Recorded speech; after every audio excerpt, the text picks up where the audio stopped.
ngayong Biyernes sa ating hashtag Pala Love for All Caravan ng ating pamahalaan goes to Siargao. At ang panibagong awards na natanggap ni PAO Chief Acosta at Deputy Chief Public Attorney Dr. Erwin Erfe.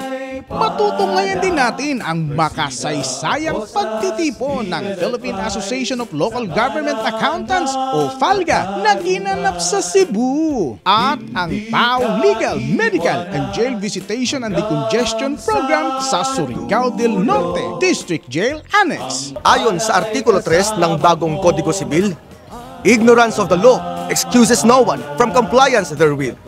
O ignorantia legis non excusat. Ang kawalan ng kaalaman sa batas ay hindi palusot sa hindi pagsunod nito. Kaya ang pagkakaroon ng sapat at tamang kaalaman sa ating mga batas at karapatan ay siyang magsisilbing gabay sa mapayapa, masaya at makabuluhang pamumuhay. Kaya alamin ang inyong mga karapatan at limitasyon Upang mamalaging angat at nararapat ang bawat desisyon sa lahat ng sitwasyon. Handog ng Persida Acosta's Legal Advice ang dekalidad na pag-aaral sa ating mga batas. Serbisyong libre at dekalibre! Libre at walang bayad. #Pala Season 9!